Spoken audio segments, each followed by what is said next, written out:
हमारी पूजा तो न जाने कब से निरंतर होती चली आ रही है। यज्ञ में समिधा डालते हुए नाम लेने को आप पूजा कहते हैं देवराजेंद्र? चरणों में फूल चढ़ाने को आप पूजा कहते हैं देवराजेंद्र? हाथ जोड़कर शीश नवाने को आप पूजा मानते हैं? नहीं देवेंद्र, ये पूजा नहीं है। पूजा तो दिखावा ना करने का दूसरा नाम है। अच्छे विचार है पूजा, अच्छे कर्म है पूजा। दूसरों की सेवा और परोपकार का दूसरा नाम है पूजा। केवल अपने लिए नहीं, अपने चहु ओर बसे हुए संसार के लिए जीना, यह है पूजा। किसी और की पीड़ा में तड़प उठना है पूजा। और मुझे खेद है देवराजेंद्र कि आप पूजा, पूज्य और पुजारी के अर्थ को ही भुला बैठे। और इसीलिए है देवराजेंद्र, जिस प्रकार अपने मार्ग में चट्टान को खड़ा पाकर नदी की धारा अपनी दिशा को बदल लेती है, उसी प्रकार आपके इस अहंकार को देखकर मैं भी आपसे अपना मुख मोड़ रहा हूं। हे सर्वेश्वर, ऐसा मत कहिए। आप में नहीं तो हम मानव से भी अधिक शक्तिहीन हो जाएंगे।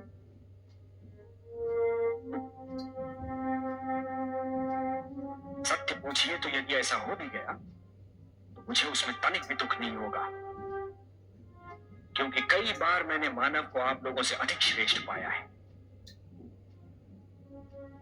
नहीं देवगण, नहीं, अब से किसी भी विपदा में आप मुझे अपने साथ नहीं पाएंगे। मैं आपसे बहुत दुखी हूं। मैं आपसे क्षमा याचना करता हूं नीलकांत, मुझे क्षमा कर दीजिए।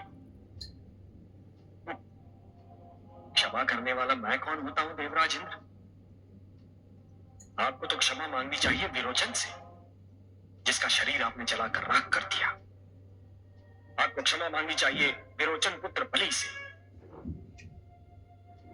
जिसकी आप सब ने मिलकर निर्मम हत्या कर दी। तो क्या अब कुछ नहीं हो सकता? घर भूख जाने के उपरांत यदि आंख खुल भी जाए तो क्या लाभ देवराजेंद्र? हे सर्वेश्वर, क्या हम किसी भी ढंग से इस कार्य का प्रायश्चित नहीं कर सकते? प्रायश्चित? प्रायश्चित कैसे करेंगे आप देवराज? विरोचन की राख से उसका शरीर पुनः जीवित कर देंगे? ये जो रक्त पड़ा है भूमि पर, ये बलि के शरीर को लौटा देंगे? आप लोगों ने प्रायश्चित के लिए तो कोई स्थान शेष ही नहीं छोड़ा। मैं बहुत लज्जित हूं लक्ष्मीपति। आपकी लज्जा किसी काम की नहीं देवराजेंद्र। आपके माथे का पसीना बलि की रगों में दौड़ता हुआ रक्त पुनः नहीं बन सकता।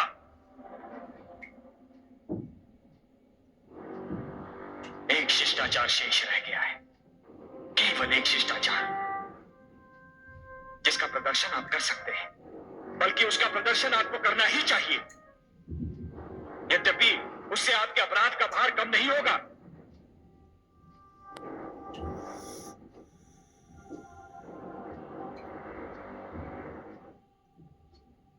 आज्ञा दे जनार्दन।